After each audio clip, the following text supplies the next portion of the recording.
Assalamualaikum warahmatullahi wabarakatuh. Alhamdulillahil karimir rahman, 'allamal Qur'an, khalaqal insan, 'allamahul bayan. Asyhadu an la ilaha illallah wa asyhadu anna Muhammadar Rasulullah. Allahumma fashalli wa sallim wa barik ala nabiyyina wa habibina wa syafi'ina wa qa'idina wa maulana Muhammadin sallallahu alaihi wasallam wa ala alihi wa sahbihi wa sallim. Ya ayyuhalladzina amanu taqullaha haqqa tuqatih wa la tamutunna illa wa antum muslimun. Sidang Jumat rahimakumullah, perhatikan ujung ayat ini, wa la tamutunna illa wa antum muslimun. Jangan sampai kalian direnggut kematian, jangan sampai. Illa wa antum muslimun, kecuali kalian sudah dalam keadaan total dalam berislam sebagai muslim, maka berislamlah sampai mati. Tema khutbah kita pada hari ini adalah bahagia dan mulia bersama Islam. Bahagia dan mulia bersama Islam, itu tema khutbah pada hari ini. Latar belakang kenapa khatib memilih tema ini ada yang menarik. Yang pertama, dari aspek politik. Saat ini umat Islam sedang diuji oleh Allah Subhanahu wa taala girah keislamannya. Ya. Misalnya Jakarta yang dipimpin oleh non-muslim. Ini sempat memecah belah dan memporak-porandakan barisan Islam ini. Ada yang bangga dipimpin kafir, bahkan syok saking bangganya gitu. Ternyata dia lebih bagus dari muslim. Di sisi lain juga ada yang syok, kok bisa saya dipimpin oleh non muslim. Ada yang di tengah-tengah ini bagi dua, ada yang marah, ada yang melawan. Bedanya apa? Kalau yang marah ini biasanya enggak konsisten dan cepat lemah, kemudian gampang disogok biasanya. Beda kalau dia melawan, dia biasanya punya rencana strategis dan punya kekuatan prinsip dan berpegang kepada nilai-nilai perlawanannya. Ini bedanya orang marah dengan melawan. Tetapi yang menarik adalah data menunjukkan 70% masyarakat menengah seperti bapak-bapak sekalian ini dan adik-adik adalah menginginkan gubernurnya muslim. Ini data yang mencengangkan. Dan ini ternyata setelah saya cross check benar adanya. Orang di Jakarta ini menginginkan nanti pemimpinnya adalah seorang muslim. Dan itu dari piramida pemilih 70%-nya masyarakat menengah itu menginginkan pemimpinnya muslim. Nah, pada kesempatan ini menarik untuk saya tekankan, kita harus melihat sesungguhnya Indonesia ini merdeka sebetulnya ya karena mayoritas umat Islam, dan kita hidup bahagia sekarang ini karena Islam yang menaungi kita semua. Alasan kedua adalah secara ekonomi. Ini juga sebetulnya memprihatinkan. Umat Islam dengan ekonomi syariah ini masih sebelah mata memandangnya. Bahkan tokoh-tokoh Islam juga masih melirik sebelah mata dan memicingkan mata yang lain terhadap ekonomi syariah.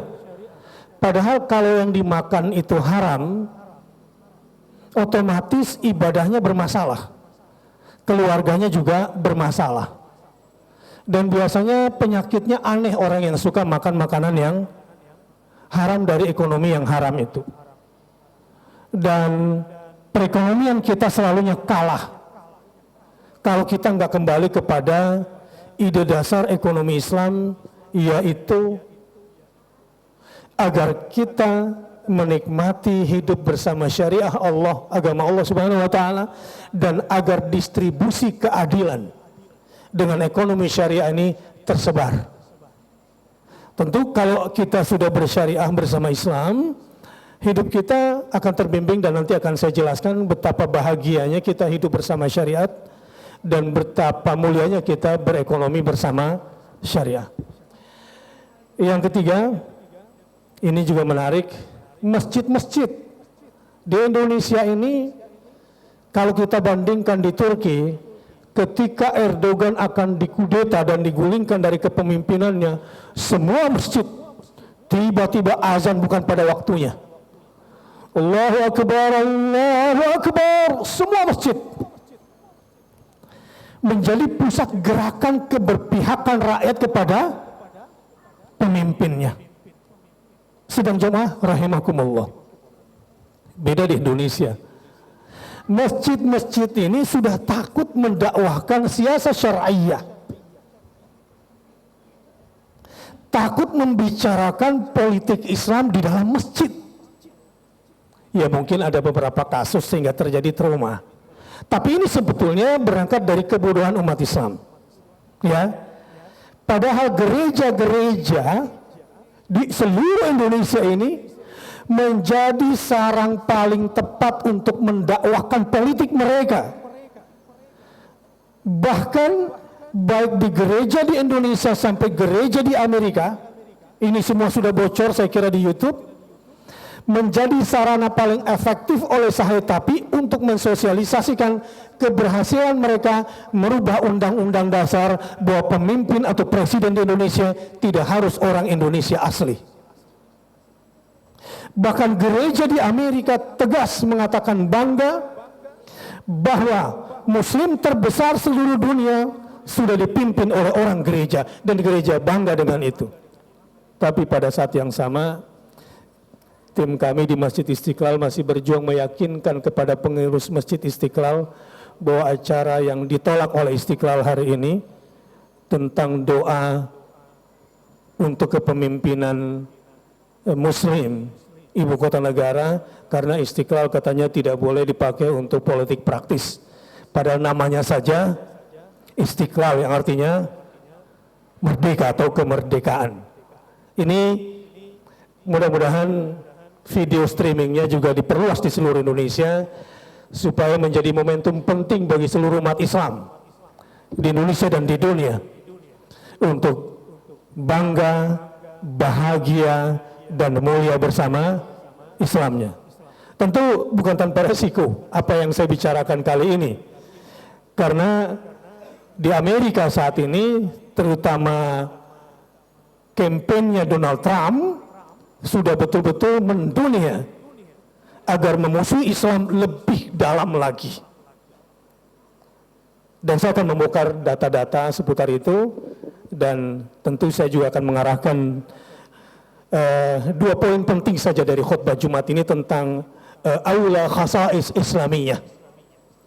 Ada banyak sebetulnya nilai-nilai keistimewaan Islam, misalnya tawazun, seimbang, proporsional, kemudian syumuliyah, universal sifatnya, insani, kemanusiaan, kemudian Islam juga kemudian modern dan berkemajuan. Itu banyak nilai-nilainya sebetulnya, dan yang paling penting adalah sumbernya yang kemudian berasal dari Allah Subhanahu wa Ta'ala.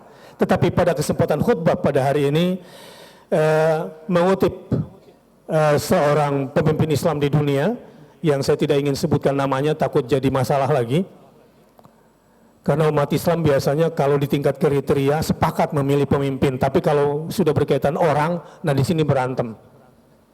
Ini persoalan kalau sudah berkaitan dengan kelompok dan partai, kemudian tidak bisa lagi bertemu di meja perundingan.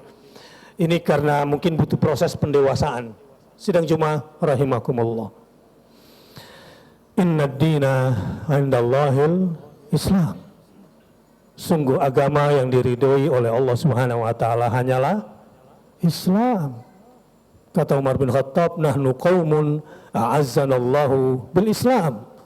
Fa idza ibtaghayna al-'izzata bighairi adzallana Allah. Agama yang membuat kami mulia adalah Islam. Kalau kami sudah mencari kehormatan, mencari kemuliaan di luar Islam, karena terlalu tolerir kepada non-muslim. Sebetulnya saya bicara non-muslim juga nggak ada kosakatanya di dalam Al-Quran. Di dalam Islam itu di dalam Al-Quran itu cuma 2 kosakata, Islam atau kafir. Cuma orang Indonesia ini kalau kita bicara kafir, dianggapnya keras. Gitu. Baik, ini karena kita sudah keracunan memang ideologi mereka, sehingga tidak terlalu bangga dengan Islamnya yang murni. Jadi bangga dengan Islamnya yang bercampur, sehingga lebih suka menyebut non-muslim daripada kata kafir. Padahal tidak ada di dalam Al-Quran kata non-muslim. Ya, dalam konteks politik pun sebetulnya berbicara non-muslim itu imma zimmi, imma harbi. Sebetulnya itu kalau kita membicara secara cerdas dari sisi logika kosakata. Baik, bismillahirrahmanirrahim. Setelah Islam datang, maka agama-agama sebelumnya dilestarikanlah kebenarannya dan disaringlah dari kesalahannya yang sudah bercampur baur. Sehingga agama yang orisinil di muka bumi hari ini adalah al-Islam. Ada 2 awla khasais Islamiyah, 2 ciri khas Islam, 2 kemuliaan Islam. Yang pertama, Rabbaniyatul ghayah wal wujuh. Jadi tujuan utama daripada Islam itu dan targetnya adalah Rabbani. Apa itu Rabbani? Dari kata-kata Rabbun, Alhamdulillahi Rabbil Alamin. Bahasa Indonesianya apa? Berketuhanan gitu. Kalau diterjemahkan bahasa Indonesianya, Rabbaniyatul ghayah, artinya tujuan akhirnya adalah berketuhanan, ketuhanan yang Maha Esa. Sejalan gak dengan Indonesia? Sejalan. Bertentangan gak dengan Pancasila? Justru Pancasila itu mengutip dari Islam dan Al-Quran. Salah besar kalau Anda berkata kita harus Pancasilais tapi anti Islam, bahaya. Yang kedua yang disebut dengan Rabbaniyatul wujuh, jadi ini masih poin A. Islam itu adalah targetnya adalah berketuhanan yang Maha Esa. Apa yang disebut dengan berketuhanan yang Maha Esa di sini adalah wasiqun billah. Jadi berkomitmen kepada Allah Subhanahu wa taala, berpegang kepada syariatnya, berakhlak dengan akhlak Islamnya, dan bukan untuk kepentingan pribadi dan kelompok tujuan akhirnya, tapi Rabbani. Jadi Islam itu mengajak kita semua untuk beraktivitas semata-mata untuk mendapatkan ridhonya Allah, dan untuk bisa mendapatkan ridho Allah cuma satu jalannya. Nah ini yang kedua. Apa itu? Rabbaniyatul manhaj. Rabbaniyatul manhaj. Bahwa ciri khas Islam itu adalah konsep dasarnya, konsep-konsep ideologisnya, dan konsep-konsep peraturan perundangannya itu bukan dari hawa nafsu manusia. Kalaupun ada ijtihad ulama, ada ijma ulama atau konsensus ini semua, itu merujuk kepada Al-Quran As-Sunnah. Rabbaniyatul manhaj. Semua kembali kepada, misalnya ketika kita akan membahas kemanusiaan yang adil dan beradab, harus yang berketuhanan. Persatuan harus yang berketuhanan yang Maha Esa. Kerakyatannya harus pada berketuhanan yang Maha Esa. Keadilan sosialnya harus kepada berketuhanan yang Maha Esa. Dan ini semua harus menginduk kepada atas berkat rahmat Allah Subhanahu wa ta'ala. Jelas ya? Jadi kira-kira Islam ini bertentangan dengan Pancasila. Kalau kita membawa Islam di Indonesia ini, seharusnya kan kita memuliakan Pancasila. Mau Pancasila semakin naik dan berkembang, dan Indonesia akan semakin maju tentunya. Baik, tapi kita sekarang berada di persimpangan jalan begini. Dulu di zamannya George Bush ada namanya Al-Qaeda, Taliban. Di zamannya Bill Clinton ada namanya Al-Qaeda. Di zamannya Obama ada yang namanya ISIS. Ini semua adalah karakter-karakter yang mereka bangun karena musuh besar utama mereka sekarang Islam. Nanti di era Hillary atau Donald Trump akan ada karakter baru, percaya deh, akan ganti semua itu. Karena enggak akan keren, enggak akan up to date Presiden Amerika yang sekarang kalau masih menggunakan istilah yang kemarin. Pasti akan karakter baru yang jelek yang disematkan kepada Islam. Datanya apa? Ini saya kutip dari Dr. Sebastian Gorka. Dia adalah lulusan fakultas atau jurusan ilmu politik dari Marine Corps University. Dia penasihat politiknya Donald Trump. Mengatakan, kenapa Donald Trump ini begitu kasar terhadap Islam, begitu jahat kepada orang Islam, ya.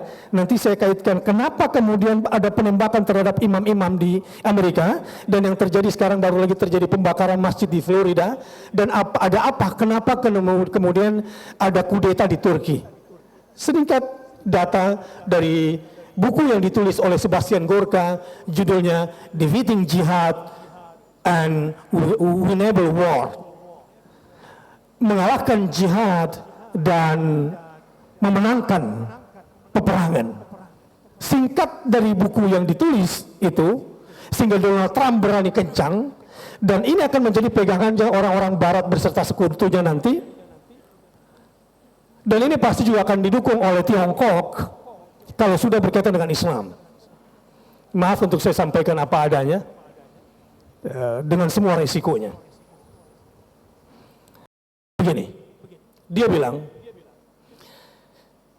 kenapa sampai sekarang Amerika kalah terhadap WOT, War on Terror? Kenapa kalah? Karena kesalahan Amerika tidak definitif menjelaskan siapa musuhnya. Bahkan Obama masih menggunakan istilah violence extremism, ekstremis garis keras. Kalau ini yang digunakan oleh Amerika, maka penasihat ini mengatakan dipastikan 5 tahun lagi Amerika akan kalah. Kenapa? Karena istilah ini sebetulnya ambigu.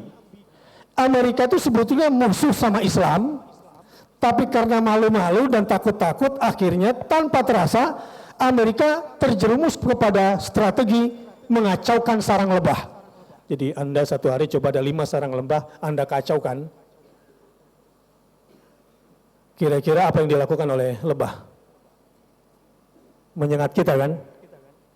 Tanpa disadari sebetulnya ini yang dilakukan oleh Gubernur Jakarta sekarang. Membuat orang marah, lebah-lebah pada marah. Ya takdir Allah juga, Allah tidak tunjukkan kepada mereka. Mereka tidak berani menyebut nama Islam langsung. Sebetulnya dia mau bilang musuh besarnya adalah Islam, tapi gara-gara menyebut dengan istilah violence extremism, akhirnya Nazi kena, Jerman, Eropa marah, rasis Barat kena, sehingga semuanya juga marah. Jadi musuh mereka banyak.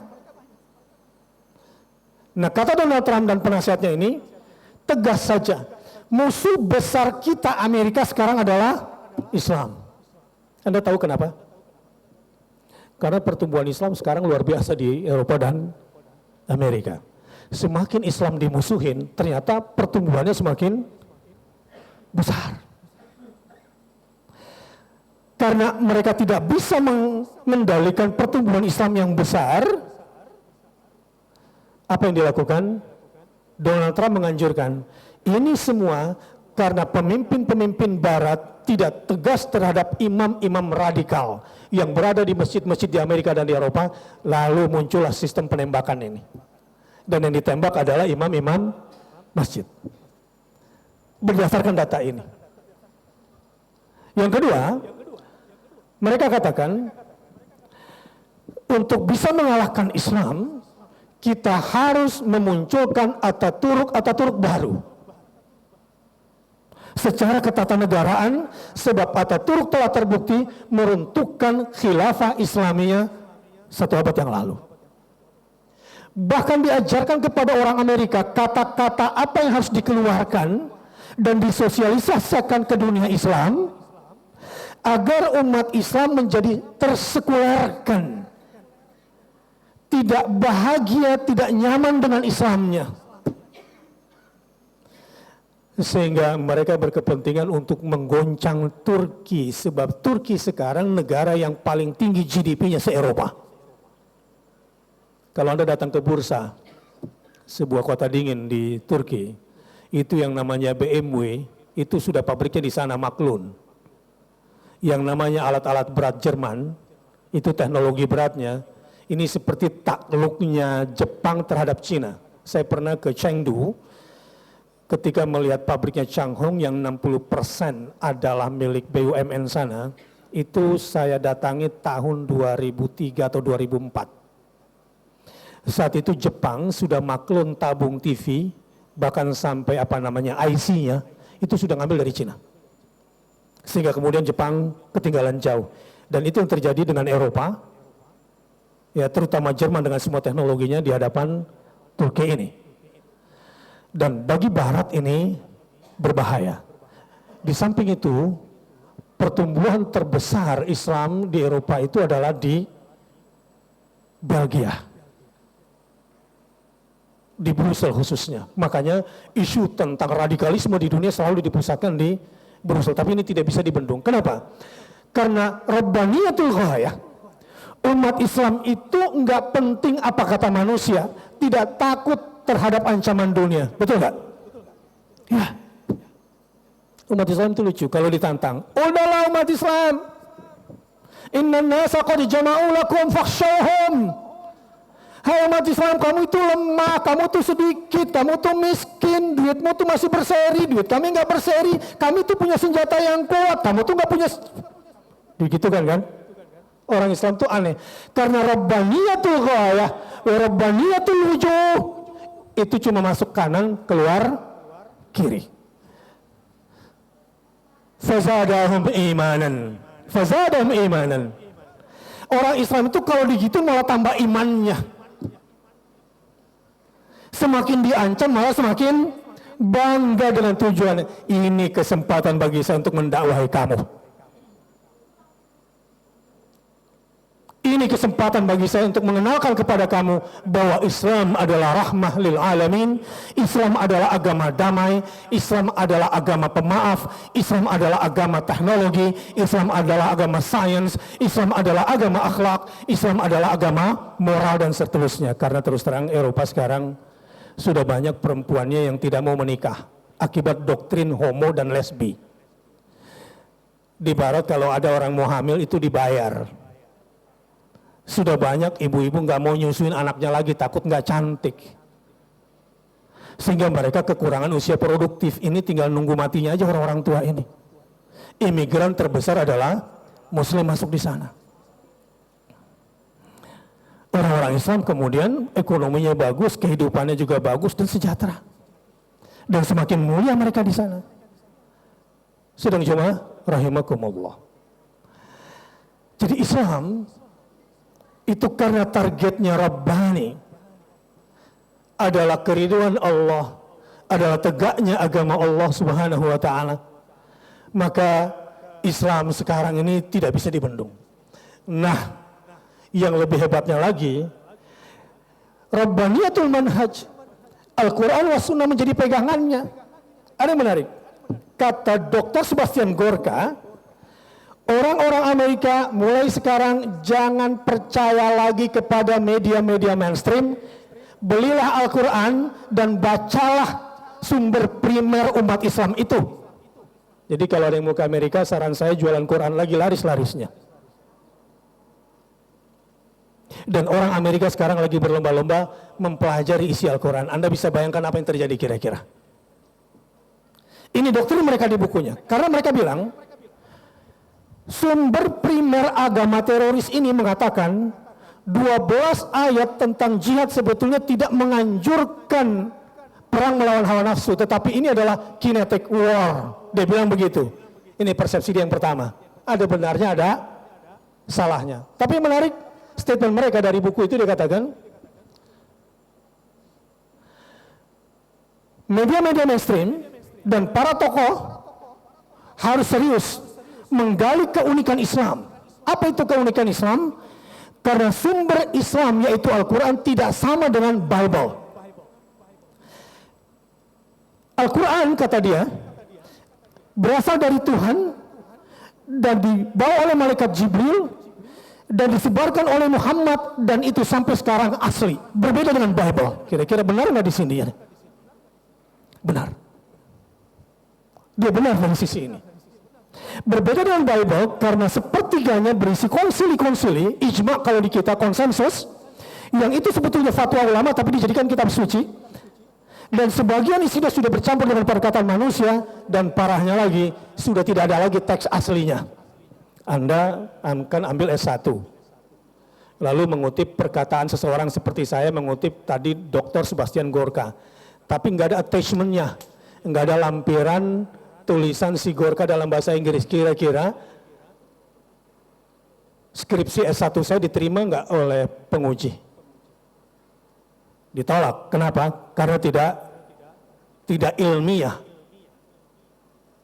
Sekarang cari di mana sumbernya Bible itu, mana Bible aslinya yang berbahasa Ibrani itu. Ada nggak di muka bumi? Nggak ada. Sekarang Anda bayangkan, coba terjemahkan bahasa Arab ke dalam bahasa Indonesia. Kira-kira terjadi perubahan istilah nggak? Oh banyak. Saya karena ngerti bahasa Arab, malas baca buku terjemahan karena banyak yang kacau terjemahannya akibat bisnis. Jadi ada buku baru bestseller rebutan lah, gitu kan? Akhirnya terjemahannya kacau. Apalagi yang diterjemahkan cuma bahasanya, kosakatanya, bukan ruhnya daripada terjemahan itu. Sekarang dari bahasa Indonesia diterjemahkan ke dalam bahasa Jawa, berubah lagi nggak? Pasti berubah. Nah sekarang teks asli Bible tidak ada. Dari bahasa Ibrani diterjemahkan katakan ke dalam bahasa Yunani karena saat itu dia paling maju. Terjadi perubahan nggak? Berubah. Dari bahasa Yunani diterjemahkan lagi ke dalam bahasa Arab. Berubah nggak? Berubah. Diterjemahkan lagi ke dalam bahasa Inggris. Berubah nggak? Berubah. Dari bahasa Inggris diterjemahkan ke dalam bahasa Indonesia. Berubah nggak? Berubah. Dari bahasa Indonesia diterjemahkan lagi ke dalam bahasa Sunda. Berubah nggak? Anda bisa bayangkan. Dan itu tidak ada skrip aslinya. Secara ilmiah, bisa nggak itu diterima sebagai sebuah kitab suci? Tidak. Islam. Rabbaniyatul manhaj. Wa anna hadha sirati mustaqiman fattabi'uhu. Di mana kelebihan Al-Quran sebagai Rabbaniyatul manhaj, sumber utama pegangan umat Islam adalah wa anna hadza sirati mustaqiman. Kalau Anda lagi baca ihdinas siratal mustaqim, tunjukkanlah kami ke jalan yang lurus. Apa itu jalan lurusnya? Siratal mustaqimnya, jalan lurus adalah jalan yang memperjumpakan kamu dengan Allah, jalan satu-satunya yang bisa memasukkan kamu ke dalam jannah, ke dalam surganya Allah. Cuma itu. Wala tattabi'us subula fatafarraqu bikum. Jangan ikuti konsep-konsep ideologi lain, Islam kiri, kiri luar, Islam kanan, kanan luar. Ada Islam apa lagi namanya? Jangan.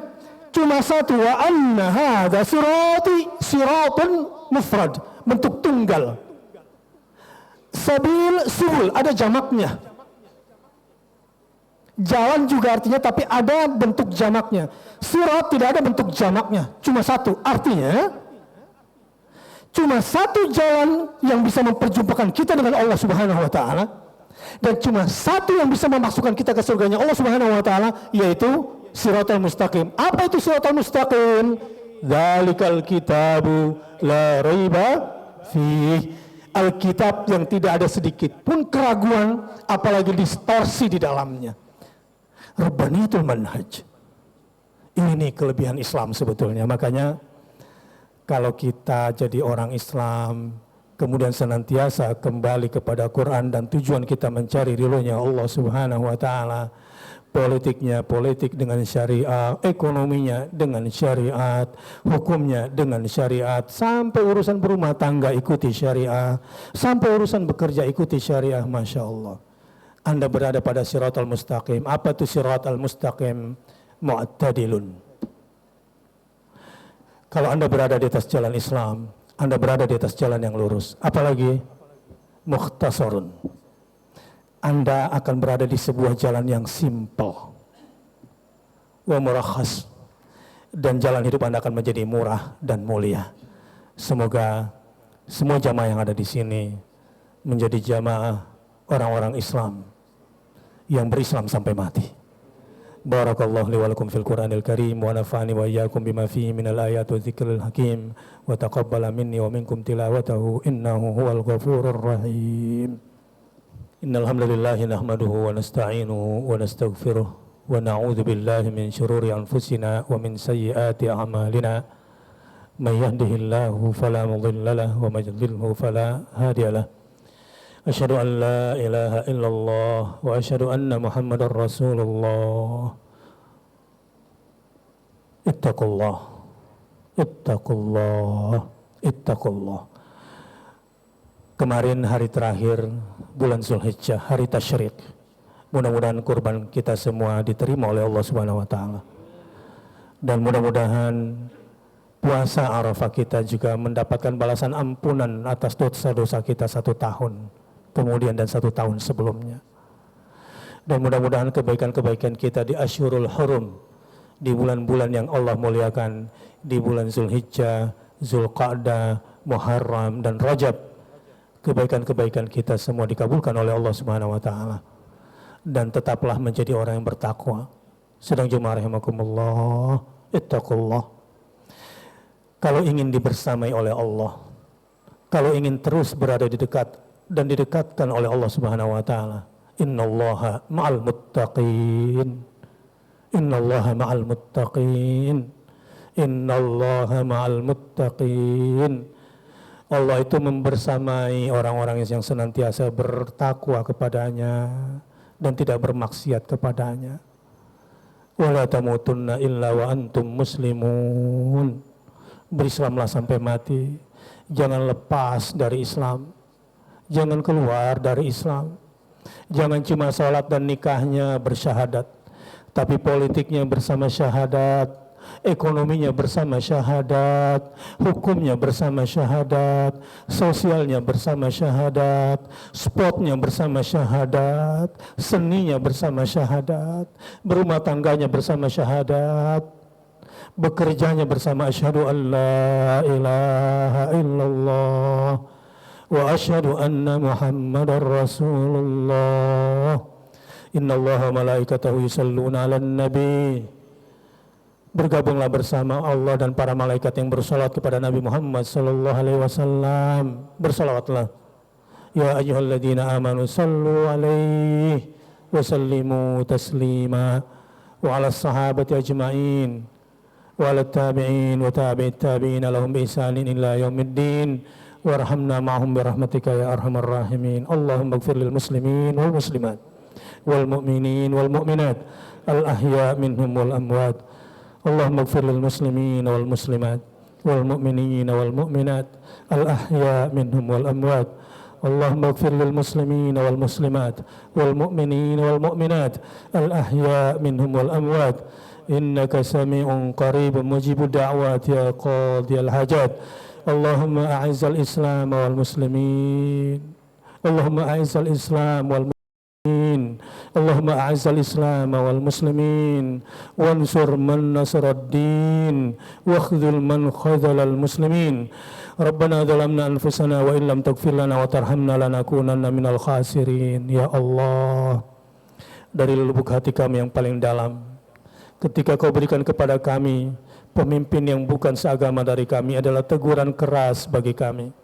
Ini karena kami selama ini menganiaya diri kami sendiri dan kami jauh dari Islam kami, sehingga datang kepada kami pemimpin yang tidak sayang kepada kami dan pemimpin yang tidak takut kepadamu, pemimpin yang tidak membiarkan kami menegakkan agamamu. Ya Allah, Rabbana zalamna anfusana, Rabbana zalamna anfusana Rabbana zalamna anfusana wa in lam taghfir lana wa tarhamna lanakunanna minal khasirin. Kenapa kehidupan ekonomi kami juga tidak berkembang? Kenapa kehidupan ekonomi kafir menguasai kami ya Allah? Karena mungkin kami jauh dari Islam kami, karena kami jauh dari syariat kami, dari syariat berekonomi kami ya Allah. Wa illam taghfir lana wa tarhamna lanakunanna minal khasirin. Rabbana hab lana min azwajina wa dhurriyyatina qurrata a'yun waj'alna lil muttaqina imama. Rabbana ighfir lana wa liwalidayna warhamhuma kama rabbayana shighara. Rabbana ij'alna muqimas salati wa min dhurriyyatina rabbana wa taqabbal du'a. Rabbana wa taqabbal du'a. Rabbana wa taqabbal du'a. Rabbana atina min ladunka rahmatan wa hayyi' lana min amrina rasyada. Rabbana atina fid dunya hasanah wa fil akhirati hasanah wa qina adzabannar. Ibadallah, innallaha ya'muru bil adli wal ihsan wa ita'i dzil qurba wa yanha 'anil fahsya'i wal munkari wal baghi ya'idzukum la'allakum tadhakkarun. Fadhkurullaha al-'azim yadhkurkum washkuruhu 'ala ni'amihi yazidkum wa la dzikrullahi akbar. Wallahu ya'lamu ma tasna'un.